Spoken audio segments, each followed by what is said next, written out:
All right, well, welcome everybody to One-on-One with Jeff Shore, and I'm joined now by my colleague and good friend, Melinda Brody, and I'm so excited because right now, if you can see Melinda on the screen, you can probably see over her left shoulder a poster for a phenomenal book that she has written, that I have read and thoroughly enjoyed, called They Said What? And we're going to get into that in just a moment, but before we do that, hi Melinda, how are you? Hi Jeff, I'm awesome. How you doing? I'm great. I'm fantastic. And let me ask you: you're in the business of mystery shopping. You've got a big mystery shop company, something that's we have a little opportunity here to sort of peek behind the curtain a little bit. Tell us first, how you got into that. What was your interest in it? Give us a little of the start of the Melinda Brody story there. Absolutely. Being a trainer for a large property management company, part of my assignment with my class was to mystery shop leasing agents.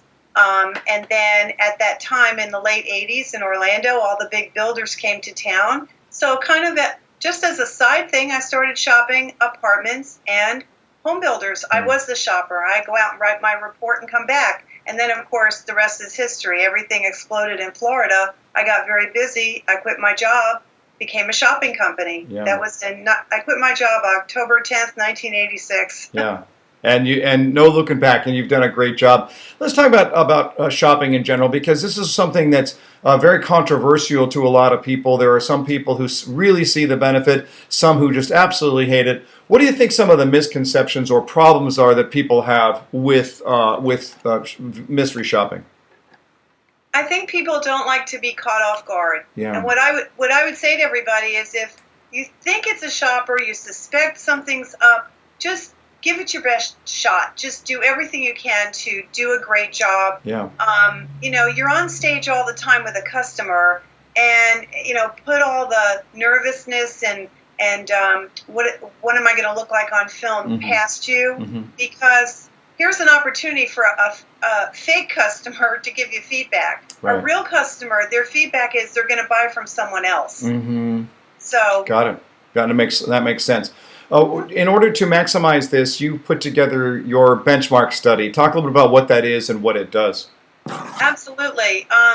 Last year we shopped 59 builder divisions. We did over 1,200 shops, and I thought it'd be very helpful as an added value to let clients know how they scored against other companies. Everybody seems to have a proprietary scorecard, which we recommend. So we pulled out 6 questions that everybody has. Was the shopper registered? Were they shown a model, a demonstration? Did they demonstrate a home site? Did they sell the builder? Did they ask for the sale? And did they follow up? And we benchmark those questions across the board. Everybody loves getting that information to see how they rate. Sure. Not only internally with their own company, but how did we do across the board with other national companies and small and mid-sized builders as well. What do you recommend for people who sort of get hung up on the score? Because they're going to get shopped and then they're going to get a score. And I think you and we've never talked about this, but my guess is that you and I are going to be at the same page. The purpose of the shop is not get a good score. The purpose of the shop is to evaluate what we could improve. It's a training tool more than an evaluation tool. So how do you approach that in regards to the hang up on the score? Well, I always tell my clients, and most of them do adhere to this, don't just shop one time. If you shop one time, it's not fair. Yeah. Everybody has a bad day, and that's just not a fair evaluation. But if you can, again, put your ego aside and take out the self-consciousness and say, how can I really learn from this experience? Everything is on video. The beauty of it is it's not my shopper's opinion of how you did. Right. It's exactly how you did. So if you can kind of not be defensive about it, which is human nature, we all feel a little self-conscious and defensive. Say to yourself, how can I do a better job? What can I learn from this? Right. Instead of tearing it up. Yeah. And successful salespeople welcome a video shop. Right.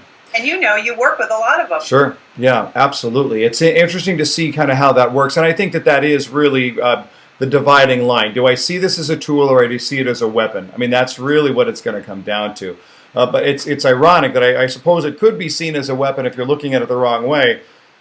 It's ironic because it's arguably the most powerful tool that we would have for self-improvement. One of the things that I find interesting, just when I talk to you, Melinda, is the fact that I consider myself to be a student of the sale, and I try and observe that sales presentation as much as I can. But I got nothing on you, because you observe that presentation all day, every day. I mean, I'm sure you lost count of the actual number a long time ago. But oh my goodness, how many different sales presentations have you seen? Tell us a little about your. We'll get into the book in a moment, but just in regards to your perspective, I mean, you got to have stories to tell that will go on for years. Well, like I wrote volume 1. I mean, I probably have 20 more volumes in my head. I just celebrated 27 years, and I have seen absolutely everything that just would be shocking. Yeah. I mean, but I've also seen stellar presentations. I remember a few years back, one of my shoppers actually bought a home in Florida because the sales presentation was so awesome. I mean, she bought a home. Yeah.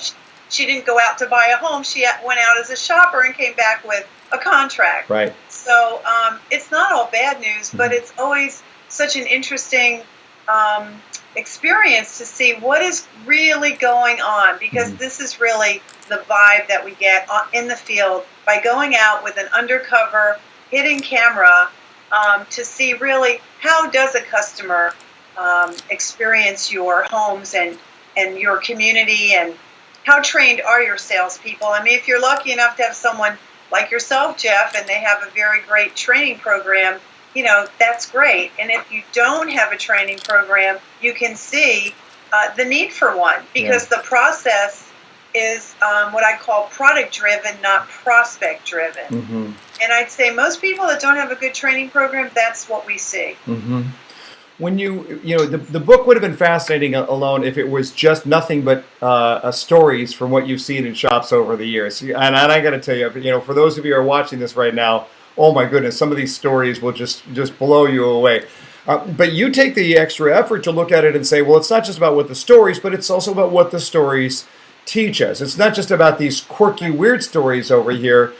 You've observed enough really, really great presentations to be able to figure out what does the best of look like.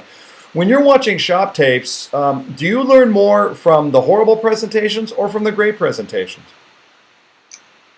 Wow. Well, I learned a lot from the horrible of what to avoid. Yeah. But I have to tell you, I saw one this morning. The person got 100. Yeah. And I watched it twice, and I just sat there, and I'm like, okay, I'm buying a house. I'm coming to California. It was so textbook perfect. Right. Natural, smooth, just awesome. Right. And I'm like, that's how you do it. Yeah. So, okay, well, now, let me play devil's advocate for a second. Because if I'm a cynic on this one, I'm going to look at it and I'm going to go, well, maybe that person got 100, but I'll tell you why. She knew she was being shopped. That's why. She knew she was being shopped. How do you respond to that idea that, well, you know what, sometimes you just know you're being shopped? I'd say the smart ones, if they pick up a vibe, number one, they're never 100%. They might suspect. They really never know 100%. The smart ones bring it out. Mm-hmm. They do their best work.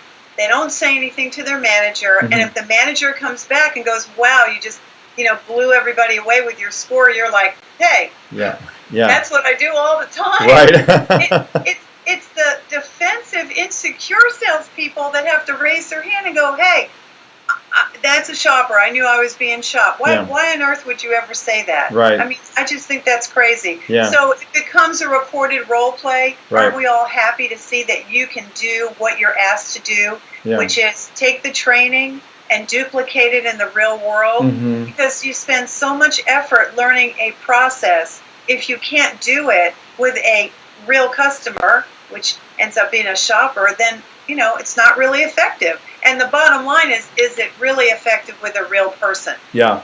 Well, it's interesting you should say that, because when this conversation comes up for me with salespeople, one of the things that I point out is, even if you were 100%, and I agree with you, you never know 100%. As a salesperson, I've been shopped many times.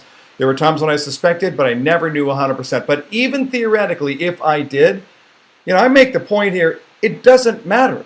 You can't turn on skills that you never had just because you think you're being shopped.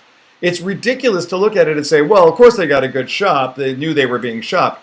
Well, what are you going to do? Try and turn something on that you had never practiced? I mean, what I'm seeing is the best of what that salesperson has already done. If you're not, just maybe one clarity on the book, you're not naming names in the book, are you? Well, you'll just have to buy the book and find out. So I'm not giving away any secrets here, Jeff. Come on. Okay, you gotta tease us though. Give us a great story. Give us a great story. Give us something from the book where you look at it and you say, this one you'll just never forget. It's the most bizarre thing you've seen or heard in a shop. Okay, can I give you 2 quick ones? Sure. Yeah. Okay, here's one. This is exactly from the video. I didn't edit any of this. This is my shopper saying, I arrived at the community at 10 a.m. The agent wasn't there. I drove around the community and returned at 10:15 a.m. The agent greeted me and said, were you here yesterday?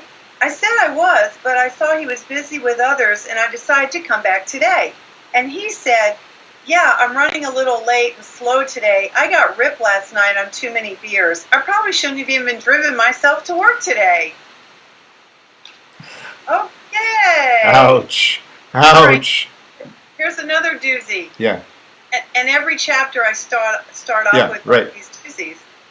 My husband asked the sales agent what the community had to offer. The sales agent, while seated on the couch, threw his arms back and said, absolutely nothing.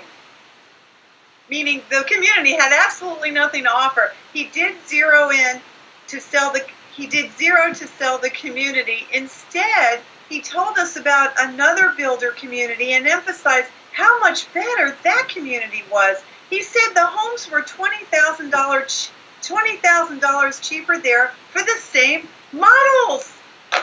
Unbelievable. I think I know that guy. What's that? I think I know that guy. That's really scary. All right. Hey, listen. I've read the book. I've loved the book. And again, not only is it a fun read, but you really do take the time to say, hey, listen, I've seen the best of the best. Here's what you need to know. So the book reads as something of a checklist for professional salespeople to look at it and say, how am I stacking up? What can I improve on? What can I do better? Where do we get the book? How do we order the book, Melinda? Just go to my website, www.melindabrody.com, Brody, and just click on the book. Great. That's easy. All right. There you go. The great Melinda Brody. Thanks, Melinda, for your time. I appreciate it so much. Jeff. Thank you. Bye, everybody. We'll see you next time, everybody. Thanks. Take care.